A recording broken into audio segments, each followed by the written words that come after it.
Episode 341, The Falcon and the Winter Soldier, Season 1, Episode 2, The Star-Spangled Man.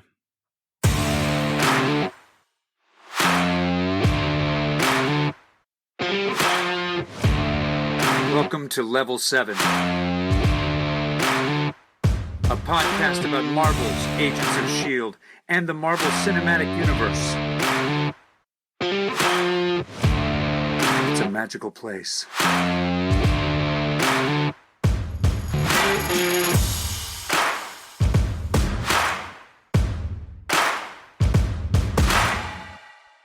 Hey, welcome to another episode of Welcome to Level 7, and I'm Ben Avery. I'm here with my friend Samantha. Hello. Samantha, how you doing?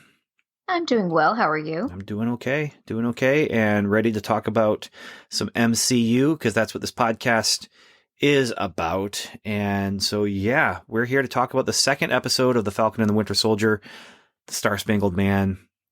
And I may not be a Star-Spangled Man, but I think I have a plan for how we're going to talk about the episode. I think we're going to go in kind of chronological order and just kind of take some stops along the way and talk about the details of things. But overall, what'd you think of the episode? I liked it. The subject matter was really, really strong in this episode about what it is to be Black in America. Yeah. And then another big part of it is just being yourself in America and, right, you know, living up to the titles and to the labels that people give you. And yeah, there's going to be some interesting stuff to talk about here. Some very interesting stuff that I'm glad that they decided to go in this direction. We talked about it last week a little bit, and I said, I'm positive we're going to see more racially thematic stuff going on. And sure enough, again, just some moments where you're just kind of, oh,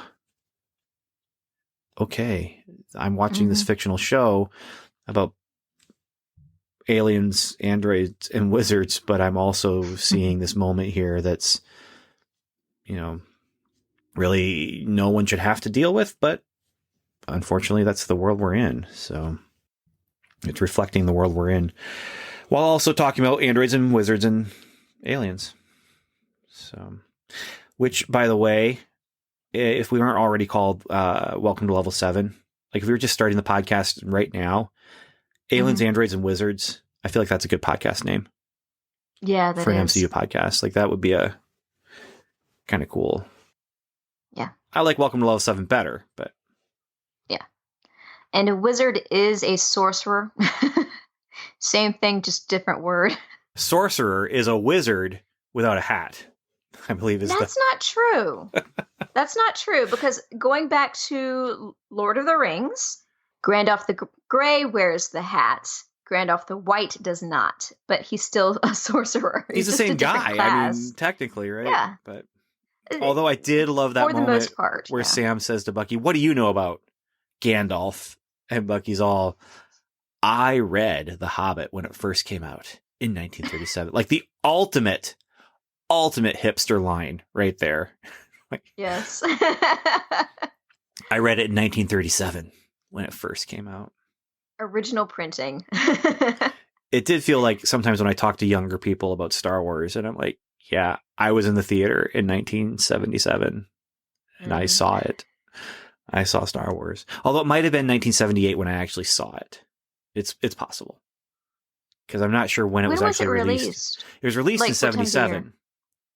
Well, I remember it was released in 77 because my mother said that my dad and a friend of his took her to the theater, paid for her ticket, and then she fell asleep within 5 minutes.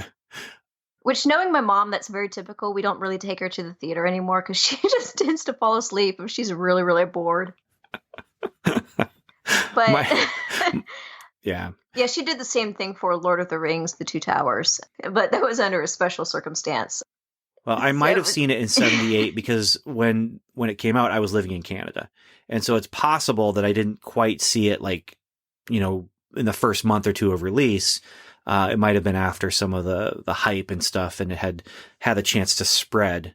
Because back then, movies didn't necessarily get released in all the theaters at the same time. You know, Okay. and like Jaws was one of the first movies where it was like big blockbuster because it was released in, 1,000 or more theaters at the same time. And Star Wars would have been a part of that, but that wave, so to speak, from Jaws. But, smaller theaters, smaller towns didn't necessarily get the new movie that week. And they weren't necessarily, counting on the blockbuster money because blockbusters were a fairly new thing. So, So I don't know exactly when I saw it, but I was there. I was in theaters, and I sound like Bucky when I'm like, I was there. I saw it. I was there. 1977 or 8. So, yeah.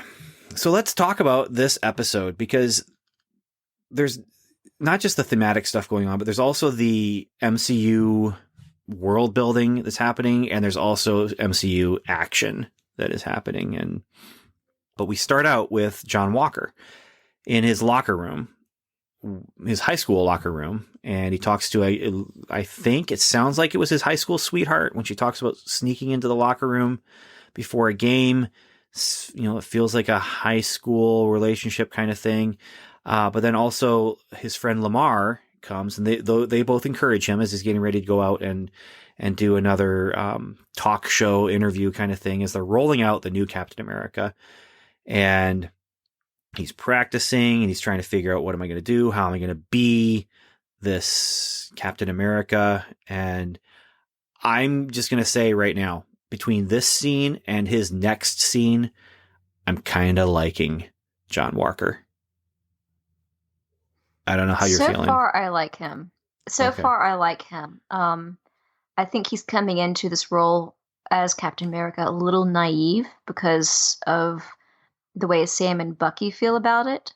But I like him so far. However, just coming out from WandaVision, I'm wondering, is he actually a bad guy or a good guy? Because Agatha was supposed to be sort of like this kind of grayish, neutral figure, if not a good guy, and then she turned out in the series to be a bad guy. Yeah, I'm wondering if we're going to see the same thing. Going back to the comic book source material for this, he had super strength. Now, in this episode, he reveals he doesn't have super strength, and he reveals it on TV. And then he also reveals it in the big fight scene where he's going up against super soldiers and he's outclassed.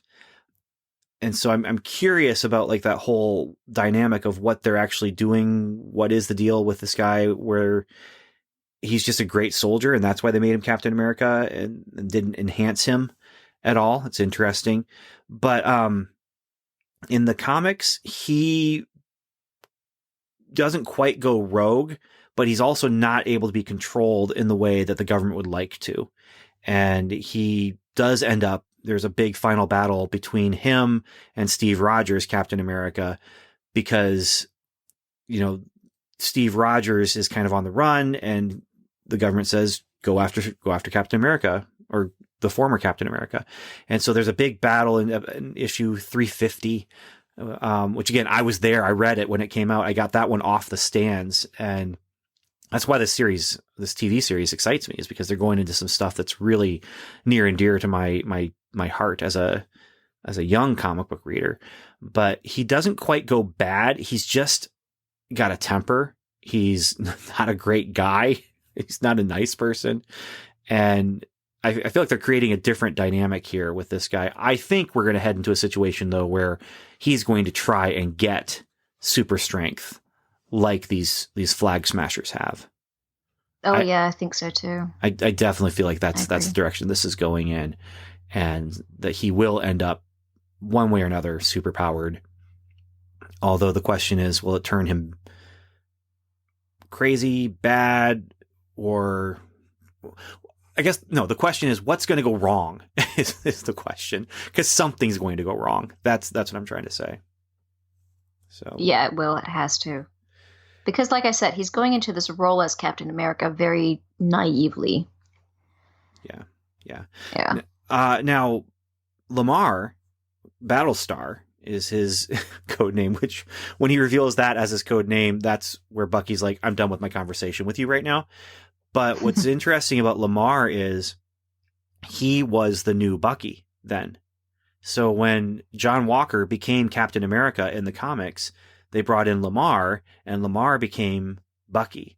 They ended up changing his name in the comic book series because Bucky is a derogatory name for African Americans, and the writer didn't realize this when he was writing it. And so they got letters, and they said, you know what, we're just going to go ahead and change his name, even though we have the history of this Bucky character, and that's who he was intended to be as Captain America's partner. We're going to change his name. And so they changed his name to Battlestar. And so that's when you have Bucky and Battlestar kind of sitting across from each other in that Jeep as well. And it's this, again, the dynamic there is kind of interesting because they're both Captain America partners.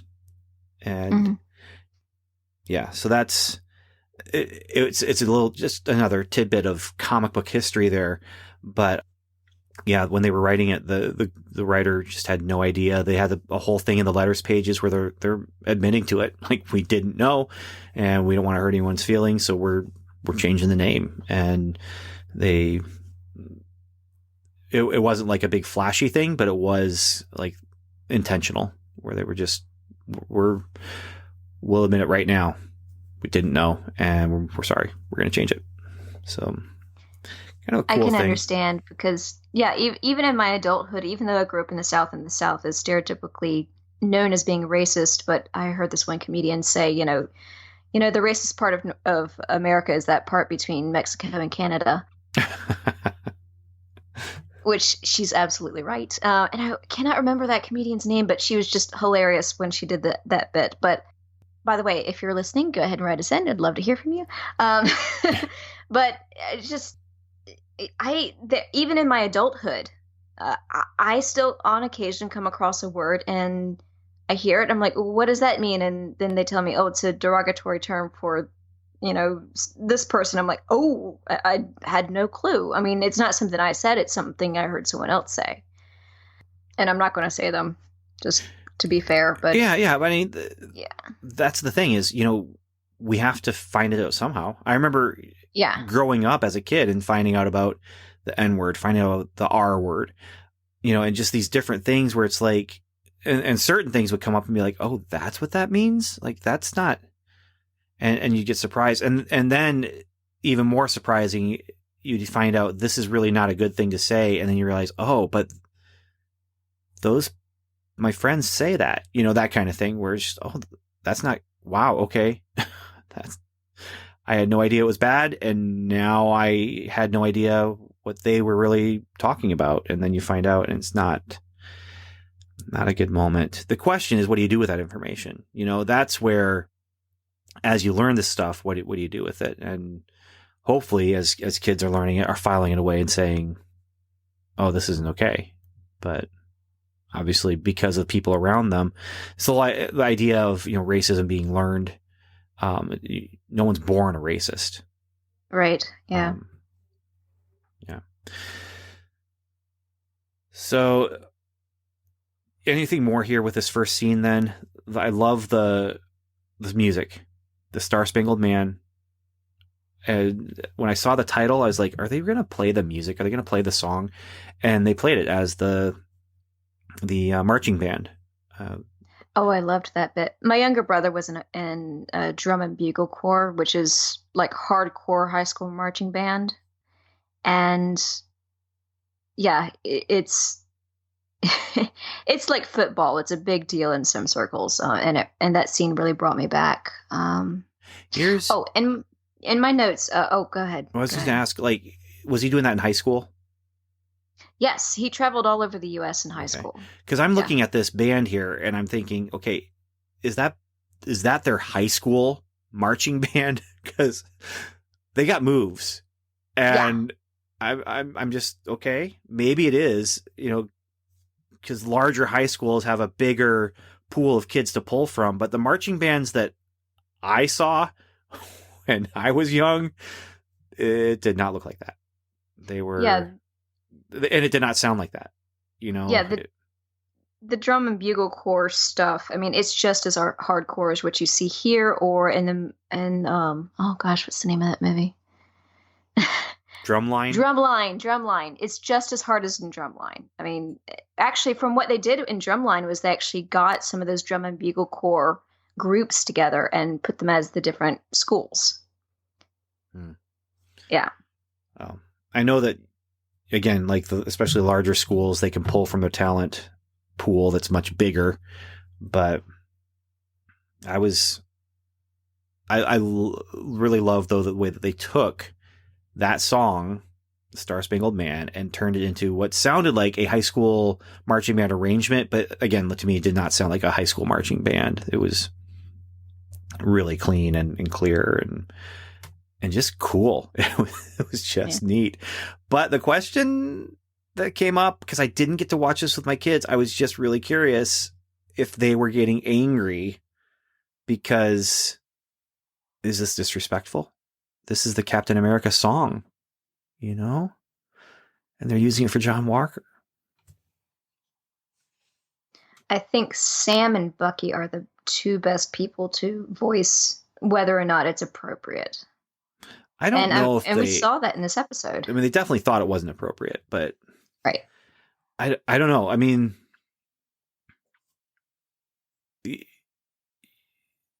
there's a line where he's like, should I just call America and ask for the shield back or something like that? And you know, it's interesting because you have, like, who owns the word America? You know, and the term Captain America, obviously Steve Rogers carried it for, you know, a few years during the war, and then after he came back for a few years. But between the time when he was Captain America in those two periods of time, there was a much longer time where there just wasn't anyone who was Captain America, possibly. And so it just becomes, whose is it? Who gets to decide? And if they don't call him Captain America, you know, is this a legacy thing? And if John Walker shouldn't be Captain America, what makes Sam Wilson, which I believe is going to be Captain America, what makes him more uniquely qualified to be Captain America than anyone else?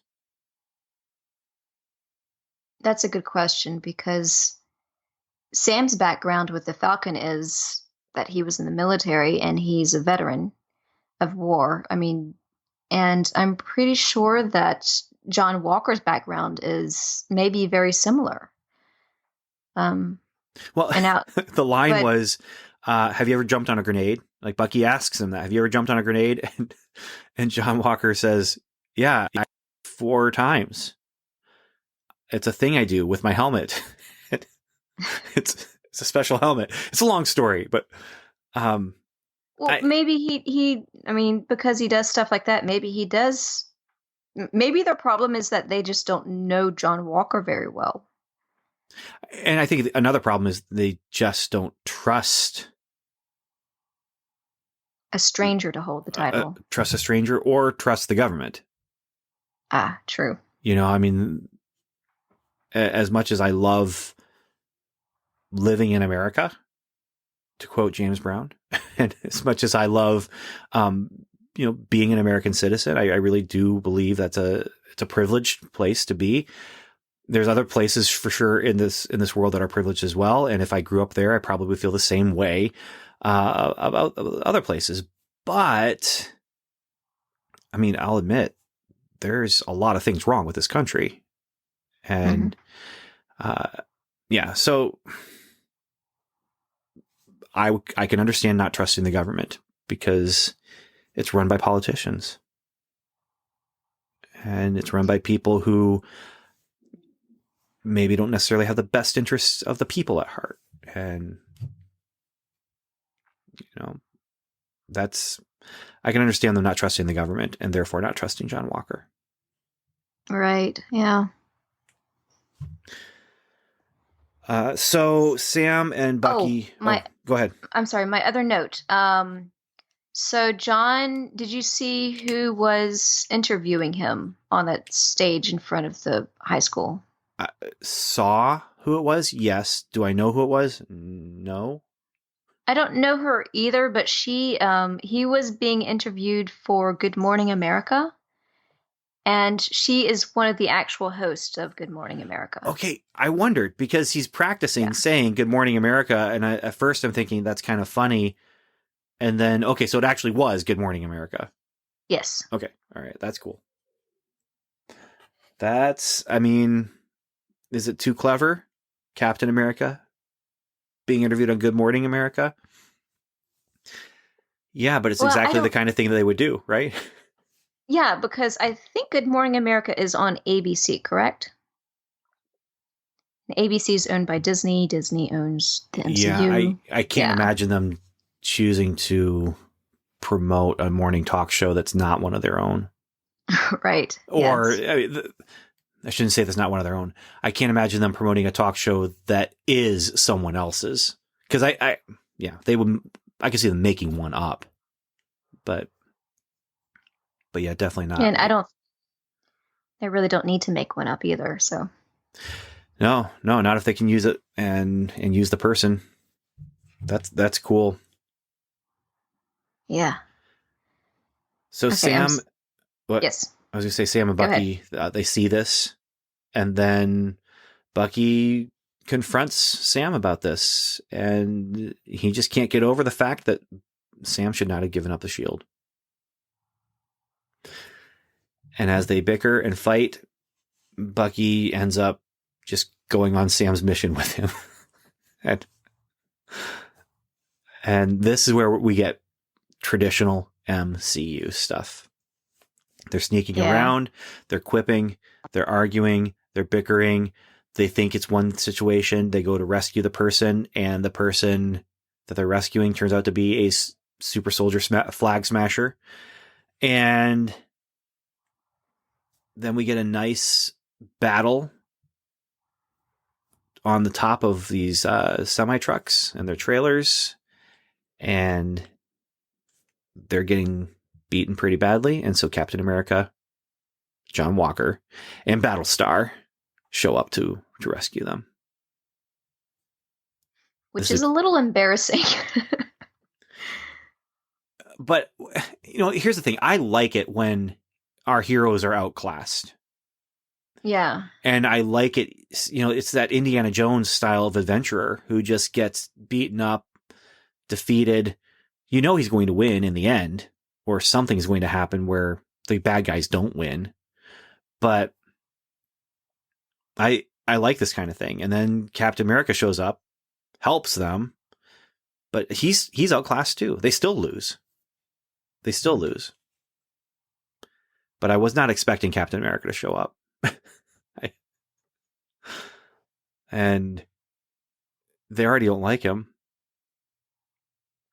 Here's the thing, though. Music cues. Again, during this whole scene, we had Captain America movie music being referenced in this music here. Oh, yes, that's right. We did. Yeah. So even the show itself is telling us, think about Captain America. Think about Captain America. I can't, because Sam and Bucky are like, oh, I don't like this guy. I know. Don't like him at all. We've talked about this before with Stargate. When, I can't remember the name of the doctor, the scientist on the team. When he left the show, they brought in Parker Lewis Can't Lose, Colin. Again, can't remember his name either. But the whole thing with that is... I can't remember either, but is the character's name Daniel? Because I remember him a bit from the few episodes. Daniel Jackson. Okay, yeah. Daniel Jackson. Yeah. He left the show, and they brought in someone to replace him. Well, O'Neill never accepted this other character and is always just like, making comments, this and that. And the fans of the show didn't like the new character either. Colin Nemec, I think is his name. And one of the things that the writers kind of wondered is, did we poison the well against this character by having O'Neill be against him for so long? He doesn't accept him until toward the end of the season. And so, they didn't accept him until the end of the season. And a lot of the fans just didn't accept him at all. And so they brought back Daniel Jackson later, but this is the kind of thing where we have Sam and Bucky. They don't accept John Walker. Now, their conversation kind of gives them reason to not accept him. I like what he's saying. He's saying, I'm not trying to be Steve. I'm not trying to replace Steve. I'm just trying to be the best Captain America I can be. But then he's like, it would really be great, though, if I could have Captain America's wingman by my side. And that's what turns. So we talked about how when Lamar calls himself Battlestar, Bucky's like, I'm out. Stop the car, Gary. And then when John Walker says to Sam, I'd like to have his wingman by my side, Sam says, there's always that last sentence. You could have stopped it right there, and I would have been with you, not like as your partner, but I would have at least, I think, been more accepting. But then you took it that one step too far to show you want something out of this. Mm-hmm. I also like that they did name the driver. It's Gary. Gary the driver. Yep. At one point where they're driving, and Sam and Bucky are like, nope, we don't want to ride, and they're driving, but John Walker says, stop the car, Gary, or stop, Gary, so that Sam and Bucky can get on. But Okay, I appreciate that. Cool. I appreciate that. For some reason, it just stuck out to me, and then the second time I watched it, I was like, yeah, Gary, I like this. It's funny. Yeah, I felt in that scene that John was talking kind of out of both sides of his mouth, so to speak, because he was saying, I don't want to be a Captain America, but I am going to do the best I can, and I'd love to have his wingman. Yeah, I feel like he's being genuine when he says, I'm just trying to be the best Captain America I can be. I'm not trying to replace Steve. I'm not trying to be Steve. And that was the thing at the beginning, too. And that's what I was saying about like identity and labels and everything like that. He's been given this label, Captain America, that he has to live up to. And a lot of the advice he's getting from Lamar and from, I don't know the woman's name from the beginning of the episode, is be yourself. Be yourself. And it's that whole, what's the phrase? Be yourself because everyone else is already taken or something like that. Right, yeah. Be yourself. And so, I don't know, I feel like and maybe I relate to him a little bit because of, at the beginning when I took on the job that I have right now, everyone was comparing me to the people who had the job before me, who did fantastic jobs, but were very, very different personalities and very, very different skill sets than me. They were really good at elements of the job that when I stepped into the role, I'm like, I'm no good at this part. And they knew when they hired me that we know you're weak in this area and we're going to work on that area with you. And that was leadership who was saying that. But some of the people I was working with, it was a little bit of a hard sell because I was just such a very different person. And I was the person they told me, we're hiring you to be you. We're not hiring you to try and become what the person who had this job before you was, because you're not that person. We would hire someone different if we wanted someone different. And I feel like that's what you've got here with John Walker, where he has to be himself, and he has to fill the uniform the way he can. And there's some parts of me that hopes we have enough time with Sam as Captain America, where we get that same inner conflict. How can I be Captain America and be myself too? How can I be true to myself and true to the label? And how can I take this label and make the label mean me instead of make me mean the label, if that makes sense. Yeah. And so I hope we have time with him to do that, because we're getting that arc with John Walker here. And I have a feeling, again, it's going to go wrong. I think part of living up to the label that John Walker has to do is he's going to be like maybe making a deal with the power broker that he shouldn't be making or something like that. Yeah. So we shall see. The other thing I loved about this whole sequence was the odd couple feel between Sam and Bucky. And there was an interview with Anthony Mackie and Sebastian Stan that was done to promote the show, and I saw this interview on Facebook. And I think it was Sebastian Stan that said that basically they were sort of playing an MCU version of The Odd Couple. And he said that after they're done, if they get a chance to take a break somewhere during filming, that he would actually like to try to do the actual Odd Couple play in a theater with Anthony Mackie, which that would be fantastic. That'd be great. Here's the thing I hate about when people like this do stage shows is we don't get to see it. Yes. I want to see the stage show. Ian McKellen did King Lear, and they did a live Fathom event in theaters. And I was so excited to be able to see this thing that I would never have been able to see in a million years. I had to drive an hour to go to the nearest theater that had it playing, but Ian McKellen as Lear. I can't miss this. King Lear is my favorite Shakespearean play. And I've seen James Earl Jones play him. I've seen now Ian McKellen play him. I just love that play, and I love watching what different actors bring to the parts. And so something like this with these two guys doing The Odd Couple, I mean, just put it on video. Let us see it. Let us stream it. Yeah. So, which is exactly why I'm glad that Disney released Hamilton onto their streaming platform. By the way, have you seen it? No. Okay. There goes our post-credit, though. Oh, no. And yeah, I agree. I mean, I wanted to see Chiwetel Ejiofor play Othello, but I would have to get on a plane and go to London to see it because it was only in theater, and I think he won an award. I think he won a big award for theater. But the problem was I couldn't go and see it. Yeah. The same with Spider-Man: Turn Off the Dark, which, we heard all this horrible stories about this thing and how it just wasn't that great. But Bono and the Edge did a musical about Spider-Man that was on stage. And the director, I can't remember her name, but she had directed a couple Shakespeare-related things. Titus Andronicus, I think, is the one she did with Anthony Hopkins. And I want to see this.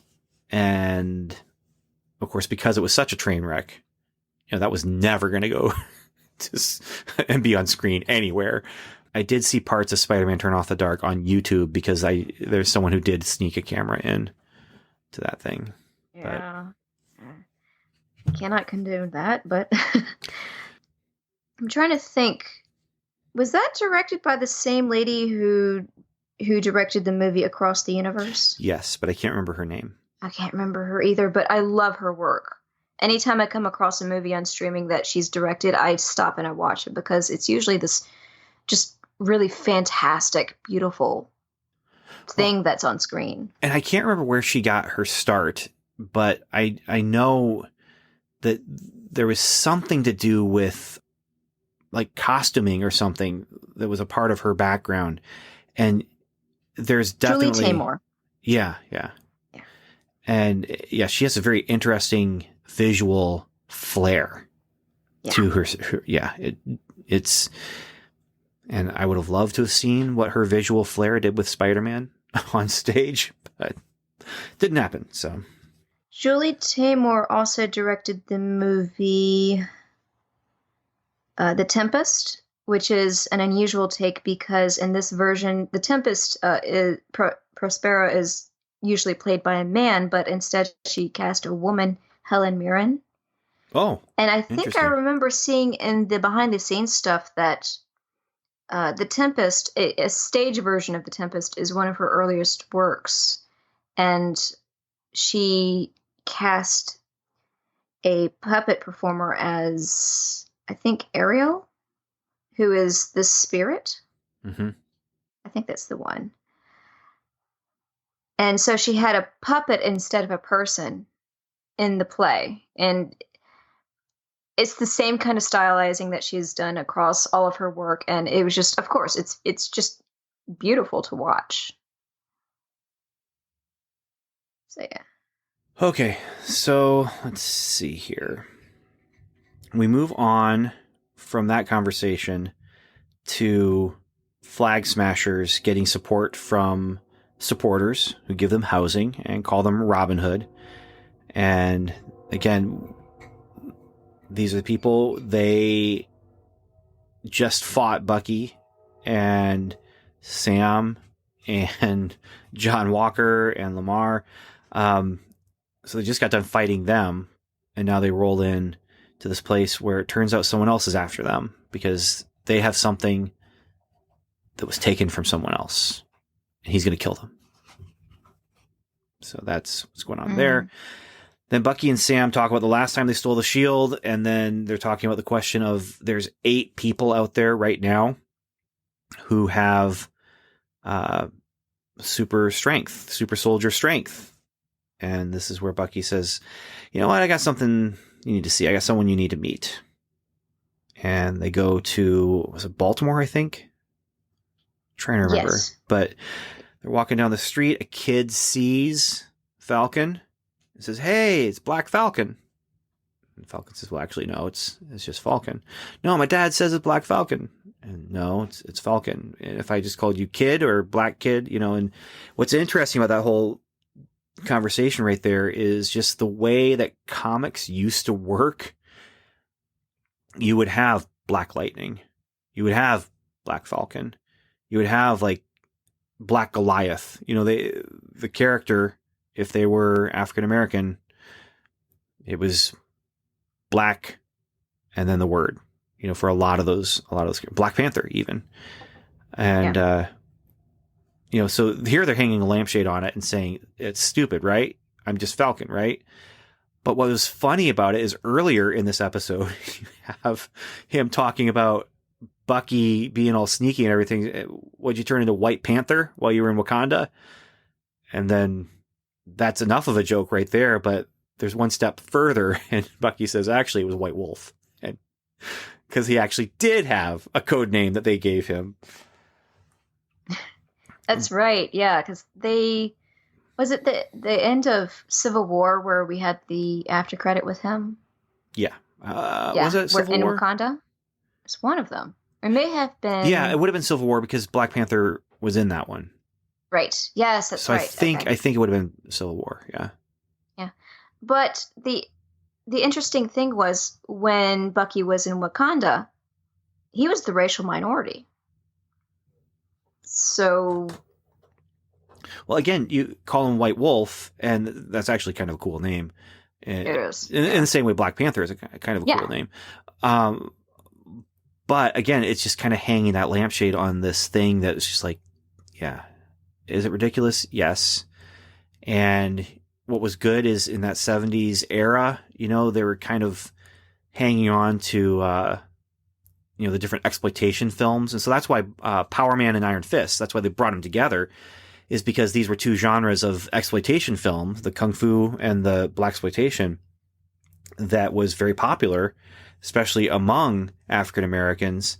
And so it's like, well, let's put them together and, you know, double whammy there. So, and actually Power Man, what's interesting about him is it wasn't Black Power Man. It was just straight up, this is his name. He is Power Man. And then he was Luke Cage, you know, but again, it's just that lampshade where the 70s were making strides forward. But, you know, you look back on it and it's a little bit cringy. Yeah. But speaking of men who have been experimented on by the government, Black men specifically. Yeah. So then we move to Isaiah Bradley. And what's interesting about this is another comic book legacy. And I'm not sure what's going to show up here in this show. You know, is Captain America the first super soldier that America churned out? I think that the canon that we have right now, it feels like he should be because of the way that the super soldier serum came to the United States Army. But in the comics, I believe that Isaiah Bradley was actually before Steve Rogers even. Okay. And, they experimented on him, and it was meant to reference was it Tuskegee? Tuskegee Airmen? Yeah. No, not the Airmen. The Not the experimentation. Oh, yeah, right. You're right. But I can't remember. Yeah. Tuskegee, yeah. Alabama? Yeah, and so it's meant to reference that, which I haven't watched Watchmen, which I guess really digs into that heavily. I need to go back and watch it, yeah. Well, the TV show, not the movie. Oh, okay. The one season of the TV show that they did. It's on HBO Max because it was on HBO. So I'm not sure how deep they go, but I've heard that it goes pretty deep into those experimentations and things like that. So, okay, that would be really good homework. I'll do it. You mean the Watchmen series? Yeah, I don't mind. Okay. So I could watch that, and maybe we can make that an after credit. Yeah, I haven't watched the series, but yeah, Isaiah Bradley. Then it's kind of a cool moment, like when they realize, oh, this is a super soldier, but it's not a cool moment because he just wants to be left alone with them because they're government as far as he's concerned, and he's not going to talk about it. He doesn't want to talk about it with anyone, and he just wanted to see if Bucky was still alive. Like, is it really the guy from, I think it was Korea?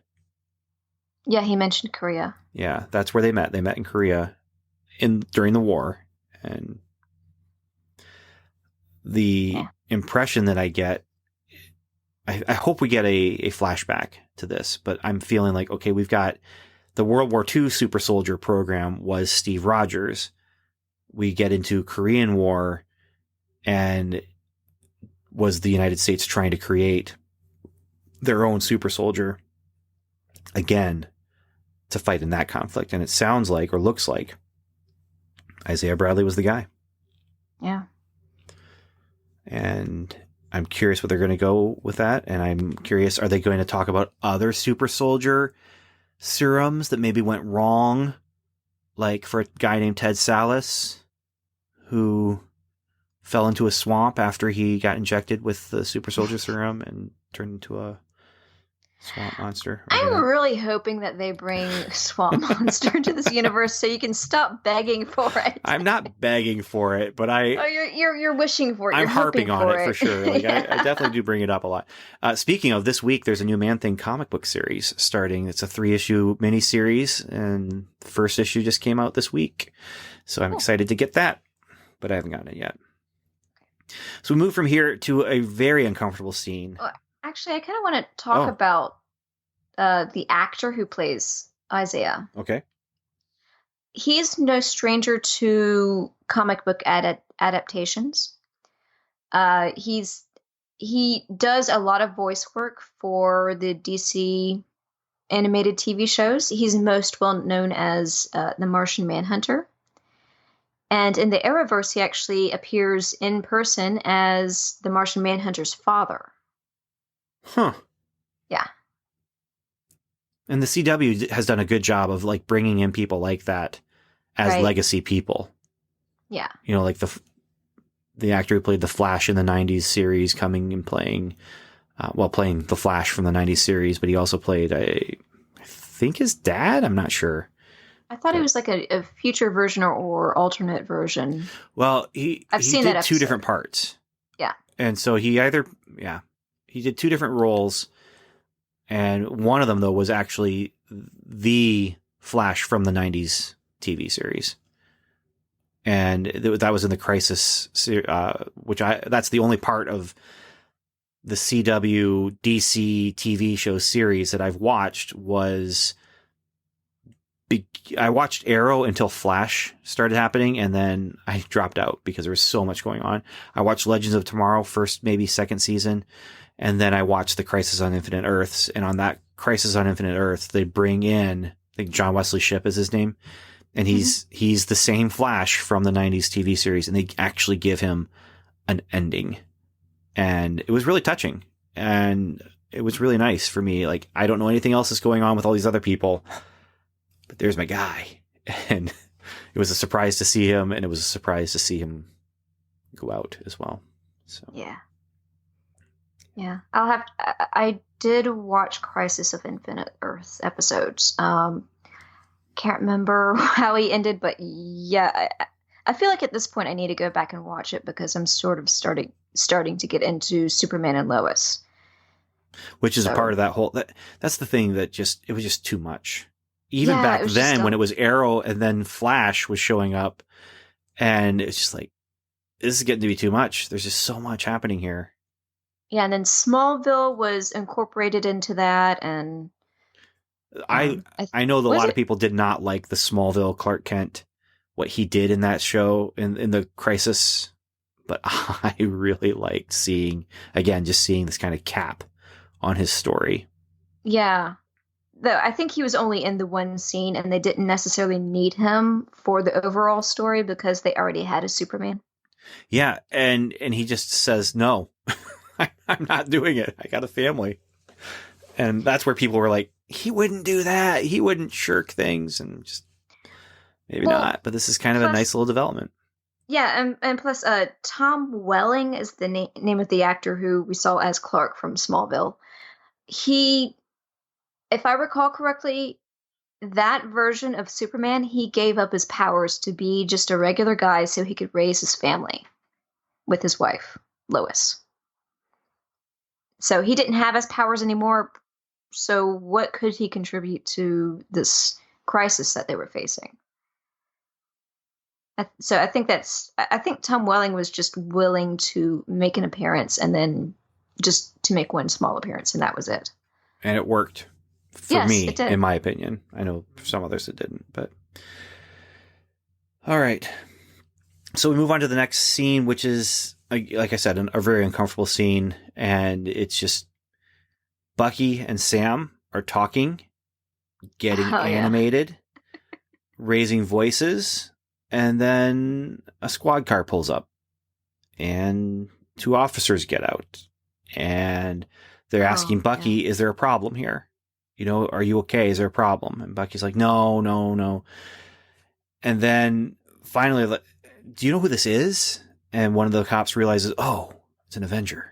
They're Avengers, you know? And so then it's okay, you know? We were talking about the lone officer in the previous episode, and, you know, kind of giving him a little bit of the benefit of the doubt, a little bit, but in this situation, it was not, there's no benefit of the doubt here. Like, it was, you know, absolutely written to reflect, again, like I said at the beginning of the episode, a reality I don't have to deal with. And that just shouldn't be a reality, but it is. And I know some people say, I want escapism. You know, I don't want to see this kind of thing because I want explosions and lasers. And, you know, that's definitely an opinion and a desire to have. I like that they're reflecting this. I like that they're causing you to think about this and to, I don't know if wrestle is quite the right word, but, you know, to deal with, this is what's happening. And what are you thinking about this? How do you feel about this? And how do you feel when it's a character in a fictional show that you like and that he has to deal with this? And that's one of those powers of fiction. You know, you're watching this fictional show and you're drawn in and you're identifying with the characters, and then you're able to put yourself in places and in roles that you couldn't be in before. And it hopefully creates empathy and sympathy and, you know, and causes you to think outside yourself, I guess, more so than empathy and sympathy. Yeah, that this escapism, it creates a safe space to explore those subjects and to think about it. Yeah. The turnaround here is that there's a warrant for Bucky's arrest. So that's, you know, a nice little twist, because that then brings Bucky in. He did not show up for his court-ordered, we weren't sure about this last time, but court-ordered, was it therapy? Therapy, yes. Yeah. Which is basically the same as a parole officer. Right. Which leads us into the next odd couple scene. Yeah, the couples therapy. Where they're literally treated as a couple. See, this is why I was laughing earlier before you mentioned the cop showing up, because I thought I had completely forgotten about the scene with the cop showing up, which, yeah, I've seen similar situations like that happen right in front of my face, and it is really uncomfortable and frustrating. But yeah, that's where, when you started talking about them arguing, that's my thoughts immediately jumped to them arguing in couples therapy. It's funny. It's uncomfortable in a much different way. You know, like before, the discomfort was I'm watching a reflection of reality, and you know, what are you going to do with that? You know, and is this something I'm going to allow to affect me? Is it something I'd allow to lift me up?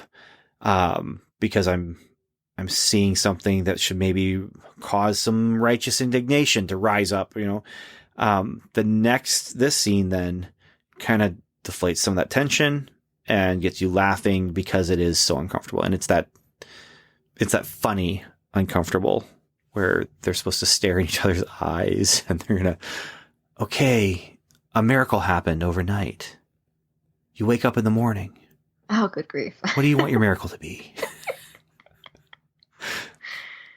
And I'm watching it and thinking, I need more direction. Like, what do you mean? What kind of miracle can I have? Like, I feel like if it was me and my wife doing that I would be like asking the therapist for like, can you give me more specific direction here for how I'm supposed to, like, what kind of, is this a physical miracle where like we're given something, or is this so it's just a prompt to see, you know, what is your desire in this relationship? Well, and the first thing you think of, that's gonna tell you something, and then the answer that you think is the right answer, you know, that you're supposed to give. But then they both are like, he talk less. Yeah, me too. And,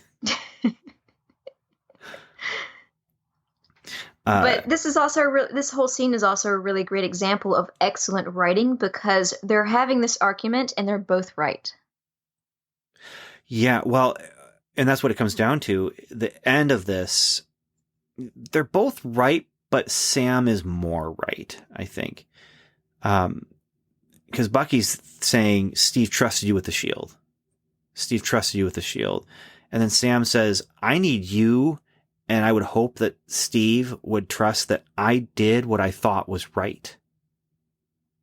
And it went wrong, but that I'm on Team Falcon for this one, because he did what he thought was right. He did, you know, he's handing over this symbol to honor Steve. And also, look at them. They're both so angry that John Walker would call himself Captain America. Sam is not going to be the one who says, I'm Captain America. I'm Captain America now. He's not going to be that guy. Now, someone else might go to him and say, you're Captain America. We believe you should be Captain America. But it's not, Sam's not going to do that. Well, I was curious about the terms of Sam turning the shield over to the Smithsonian, because you can either just donate it and then it becomes the Smithsonian's property, or you can loan it to the Smithsonian and still retain ownership of the artifact. And that works for most museums. You can do one or the other. The interesting thing that came out of that first scene in the previous episode, though, is politicians were involved in him giving over the shield. Right. Like, so there's something more to this than just it belongs in a museum. He's giving it over. They're putting it in a museum. I have a feeling there might have been ulterior motives from the beginning from those politicians, where they're looking at this and say, oh, hey, this is our chance. This the shield's being given to the Smithsonian. Let's take this and use it to our advantage. And even before he gave it over, they had plans for it.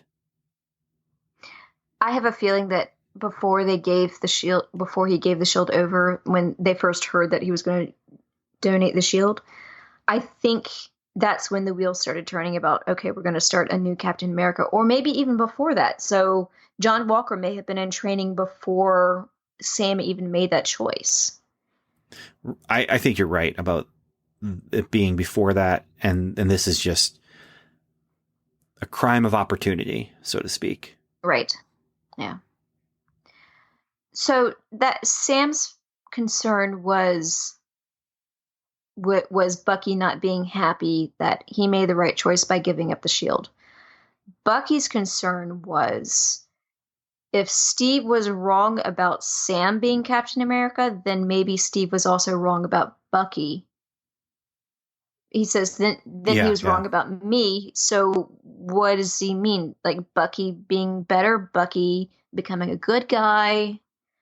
I think it's just the whole Steve. If Steve trusted in you and he was wrong about you, Steve trusted in me. Was he wrong about me? Yeah, I think it is the whole being a good guy, rising above the brainwashing and becoming, who he is and who he can be. I can understand, as someone who can be insecure and pessimistic, I can understand Bucky's point of view there, but it's wrong. Like, it has nothing to do with each other. Steve could be wrong about one person and still be right about someone else. And yeah, I feel like Bucky needs to be saying, hey, Sam, Steve wasn't wrong about you, and not, oh, you think Steve was wrong about you, then that means Steve might have been wrong about you. Okay. And just letting, he shouldn't let Sam's opinion of Steve's opinion color Bucky's worth. Right. And that's why I'm saying, like, I feel like Sam in this argument, he's in the right.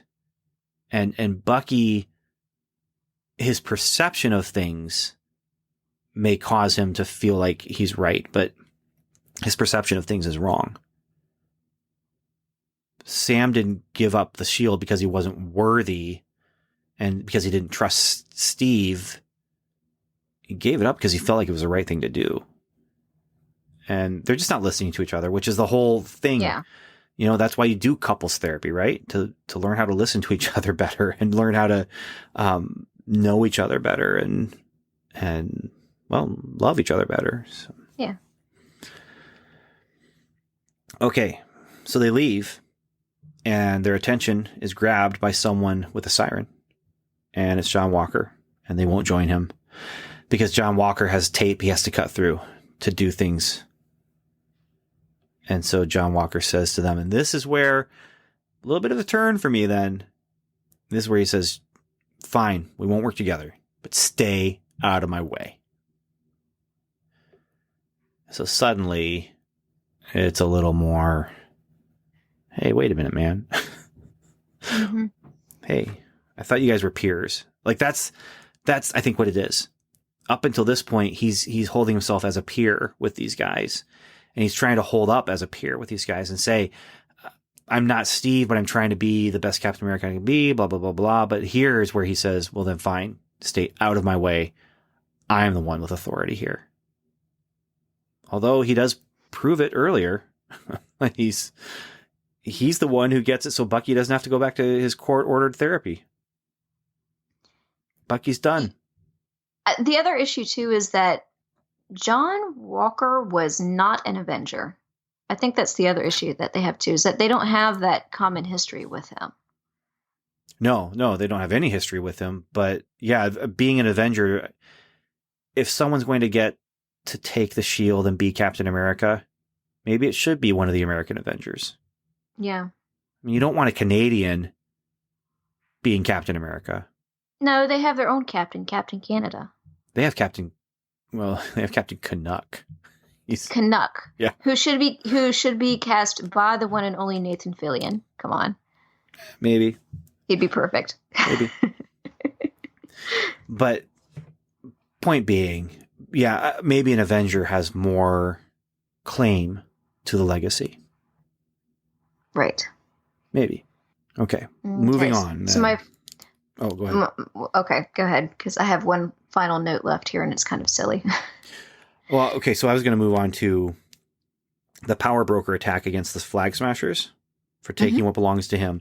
The people who, I believe it was the people who owned the house that was kind of giving them refuge, stood between them and the oncoming army so that they could get out of there. And as the people that were giving them refuge are being slaughtered and killed, you see that the leader of the Flag Smashers, I can't remember her name, she's crying. She's got a tear coming down her cheek as they're flying away. But we're starting to see... Was it Carly? Is that her name? It's Carly. I think so. Her last name, again, don't remember it, but her last name is the actual last name of the character Flag Smasher from the comics. So in the comics, the Flag Smasher is actually a guy who is, he believes, let's destroy governments or whatever. Again, I had a comic book with him in it that wasn't as exciting because it came after, I think, that 350, Captain America number 350, that was such a great ending to such a great comic book arc. But he had, maybe it was during that time, I can't remember now, but he had a mace. And so he's fighting against the Shield with his mace, and he's smashing. Okay. Was that character's name Carl Morgenthau? Yes. Okay, because this girl, the woman with the redheaded curly hair, her name is Carly Morgenthau. So they just gender swapped the character. Or it's a daughter. Or it's a daughter. Yeah. Yeah. So I'm not sure if this is a legacy thing that we're talking about again, because thematically that would work. If she was the daughter of the original quote unquote Flag Smasher, then again we're talking about taking up the mantle of someone before you. Right. And so it works either way, whether it's a gender swap or whether it's a legacy character. It works either way, but I'm curious where they're going with that. And again, I'm curious what they're going to do with Power Broker, but I am wondering, are we going to end up in a situation where John Walker owes a bad guy for giving him power? Which is going to, I kind of hope they go in that direction. I was thinking that earlier tonight before we started broadcasting. So I'm kind of hoping that they do go in that direction, because then you have this, the jeopardy of the enemy holding something over the person who should be the hero. Yeah. Yeah. So speaking of the enemy holding something over the hero, are we going to go into Silence of the Lambs territory here? As Bucky and Sam are now going to go visit Zemo to find out about the Flag Smashers. That's the vibe I get. They're going to visit Hannibal Lecter in prison or whatever. And again, I hesitate to say he's one of the best parts of Civil War. But the Zemo arc is one of the better villain arcs that we get in an MCU movie.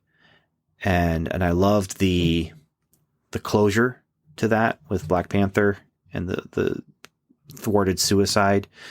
But they're going to go visit Zemo. And so this is absolutely where we see this is of a piece with all those Captain America movies, Winter Soldier, Civil War, and now this. Yeah, I'm looking forward to it. And I do agree. I love that the way Zemo's character's story ends in Civil War, because he killed T'Challa's father, and then T'Challa doesn't give him the chance to escape punishment. Yeah. So here he is. Here we see him at the end of this episode, and he's serving that sentence for causing chaos and causing not just causing chaos, causing a rupture amongst the world's heroes. Yeah. Yeah. Yeah. So we will see where this goes, but yeah, I'm excited. So the last note that that I have that's kind of silly is the casting of Wyatt Russell. Every time his face came on screen and he was not wearing the helmet, I'm like, he looks so much like his dad. There was only one time that I actually really, really felt strongly that he did. And I don't know if I would have noticed it if you guys hadn't pointed it out to me last week, but I definitely noticed it. He even has many of his dad's facial expressions. Yeah. Yeah, but the only thing that proves that he is definitely not Kurt Russell is that he has that blonde hair, which of course he got from his mom, Goldie Hawn. So, but I love those two as actors, and I'm glad to see that Wyatt inherited that skill from them, or maybe just learned the skill from them. And I wondered if, why didn't they just get Wyatt to be, the younger version of his dad's character in Guardians of the Galaxy 2? And then I realized, because they would have saved millions probably in CGI work, but if they had just gotten Wyatt. But on the other hand, I was thinking maybe Wyatt wanted to not ride his dad's coattails into an acting career. Maybe he wanted to do his own stuff. Have you looked at his credits though? So I feel like he has an acting career of the sort. But in, I want to say around 1997, there was a movie called Soldier that came out, starring Kurt Russell, and Wyatt played young Kurt Russell in that movie as a child. That makes sense. That movie Soldier, it's a sci-fi movie. It's around 97, I think. It might be 94. It's 90s. For sure. Okay, so he would have been about 9 or 10 at that time, because Wyatt Russell was born in 86. 1998. 1998. Okay. What's interesting about this movie Soldier is it's actually unofficially I don't know if you would call it a sequel, but a sidequel to Blade Runner. Because one of the writers on Blade Runner worked on this movie as a writer and put specific reference points that made it so they actually could have taken place in the same universe. So it's not official. I believe it was two different movie companies that actually put these two movies out, but there is this kind of extended canon that if you allow yourself to go in directions like that, where Blade Runner, this movie Soldier, the Alien movies, and by extension then the Predator movies, like it kind of becomes this expanded universe that you could watch and say this is all one universe. Yeah. If you were so inclined. Yeah, I'm looking at his IMDb page right now, and his first two credits are Escape from LA and uncredited as Orphan Boy and Todd 811 and Soldier. So yeah, he did get a start in his dad's movies. And then his next credit is The Last Supper short in 2006. So, I mean, it's very possible that he decided to go into acting on his own. He just sort of did it as as for fun as a kid. But I guess when he got into his adulthood, it's very possible that he decided that he did not want to ride his dad's coattails, which would be understandable. Or maybe they just didn't think about it when they were making Guardians of the Galaxy 2. I don't know. I don't feel like they look enough alike that I would feel like I was looking at the same guy. And they did, if I remember, it's been a little while, but I'm pretty sure I remember thinking they did a great job with his de-aging in Guardians of the Galaxy 2. Yeah, and that's one thing that the MCU has actually done really well is their de-aging program. It looks really convincing. Yeah. All right, we've got one bit of feedback, and I do need to make a huge apology to people who did write in that kind of got lost in the shuffle. I think people are aware that we've moved into a new house, and so part of that moving it's been a chaotic couple of weeks, and so I do apologize for people who may have written in about some of those final episodes of WandaVision. again, all I can say is I'm sorry. It got lost. It's on me. It's my fault. When I say it got lost in the shuffle, I mean we didn't get to it in a timely manner. And yeah, so I apologize for that. We do have one bit of feedback that just came in from Agent 084 about WandaVision episode 9 and Falcon and Winter Soldier episode 1. And he says, "Hey guys, hope you're doing well. Got a bit of WandaVision headcanon I thought I would share. Actor Evan Peters witnessed a murder out in LA. He's put into witness protection and assigned by West Coast FBI agent Jimmy Woo to a suburban town in New Jersey, assigned the name Ralph Boner. Peters thinks the name is hilarious and, defying Jimmy's witness protection rules, tries to jumpstart a second acting career under the new moniker, hence the Headshots. Enter Wanda and Agatha and him getting locked in the attic man cave." So I do like the idea that Ralph possibly is the missing person from the witness protection because of the way he laughs at his name. I feel like he's laughing at it in a way it's not the name he's lived with all his life. That's kind of just the feeling that I get. But with that said, we've heard that in future MCU we are actually going to find out who the witness protection person was. So yeah, I've heard that too. And I agree. I'm wondering if that was his real name, because I have had funny sounding last names before. and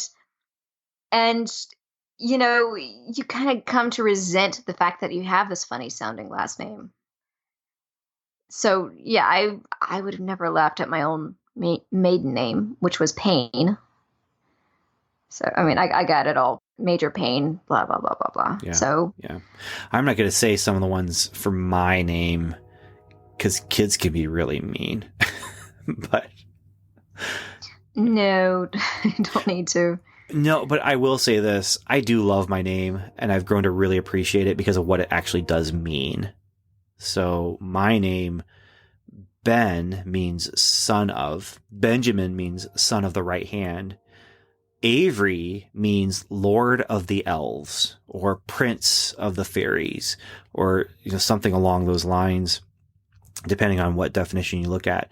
So Ben Avery simply means son of the Prince of the Elves, or Benjamin, son of the right hand of the Prince of the Elves. I thought Avery meant bird. No, not in Welsh. Okay. So. Okay. Yeah. Fairy, Avery, very. Like that's the root there. Agent 84 goes on to say, also, I loved episode 1 of The Falcon and the Winter Soldier. The decision to go with more casual racism is very bold. I think a lot more people see tiny, subtle things in the banker's behavior and think, well, that's something I've done or I would do, and I know that I'm a good person. I know that I'm not racist, so clearly there's no racism there, or the show has it wrong. It's not what I expected, but I do respect the writers for holding this mirror up to society in a subtle but possibly more controversial way. Very intrigued to see how it goes from here. Until next time, Agent 084. And the way it goes from there was less subtle, but also possibly keeping the controversy. I know there are some people who say, if you don't want to get wrongfully arrested, then don't do anything wrong. Or whatever it might be, and yeah, and that's just simply not. It's just not that simple. The real world is not as simple as that, because the real world is full of real people, and real people are real messed up. And I'm not making an excuse for that. I'm just saying a truth for that, which is human beings can be very terrible. And sometimes we can be that way without even knowing that we are being that way. Right. Like, what was Sam doing wrong when he was arguing in the street with Bucky? Yeah, I mean, he was just happened to be on the sidewalk arguing with this guy that he knows. Yeah, Yeah. I was about to say arguing with his friend, but I don't know if I would call them friends right now. No. Associate. I would say just Yeah. associate right now. Yeah. Yeah. They work together. Okay. I think that's our episode then. Yep. So, with that all said, it is time for us to say goodbye, and it's time for us to say thank you. And I have the list in front of me if you don't, Samantha. I have the list. Okay, go for it. So I'd like to thank our Patreon patrons, Jeffrey Tassel, Blessed Cheesemaker, 084, and Julie. Thank you very much. And a special thank you again to 084 for writing in.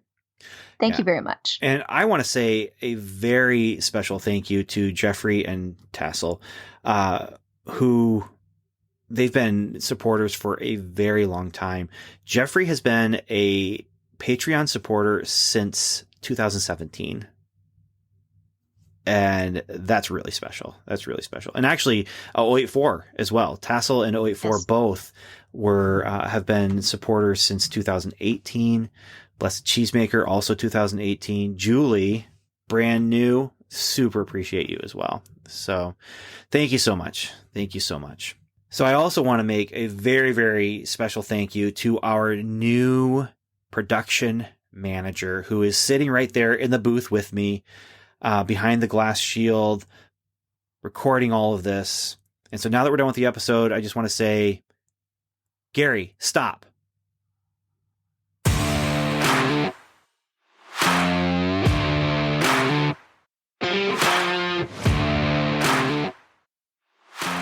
Thanks for listening to Welcome to Level 7. You've heard from us, now we'd love to hear from you. You can leave us a voicemail by calling 1-775-5-Level-7. That's 1-775-553-8357. Or send us an email to feedback@welcometolevel7.com. Just don't forget, the 7 is spelled out. You can also go to welcometolevel7.com/feedback and leave us a message there, or join us on our Facebook group, facebook.com/welcometolevel7. The 7 is spelled out. And don't forget, if you'd like to support the podcast, you can go to patreon.com/welcometolevel7. The 7 is spelled out, and become a Patreon supporter there. Once again, thanks so much for listening, and Godspeed.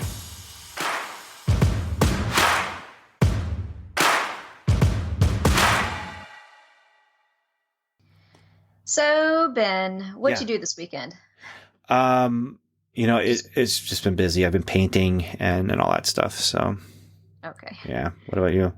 I went on a Superman marathon this weekend because I was reviewing Justice League, and then I started watching the original Superman movies with Christopher Reeve, and then I watched the new series on CW, Superman and Lois.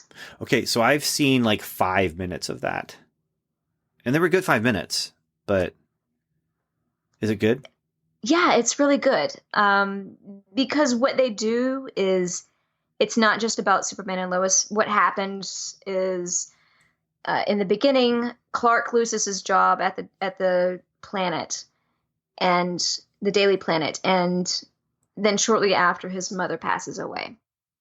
And so, with that happening, they decide, instead of selling the farm, the Kent farm in Kansas, we're going to keep it, and we're just going to move to Kansas, and Lois is going to work remotely, and we're going to raise our 2 boys. Which, talking about the crisis event in the DC universe, it affected them in a way so that instead of having one son, they now have a set of fraternal twins, and one of the twins has anxiety issues. Like, he's on medication, going to therapy. And so they're dealing not only with the realities of being a couple where one person in the family is a superhero, they're also dealing with real life things like children with anxiety issues and raising teenagers just generally, and, and balancing work life with family life, with when you have hectic schedules, and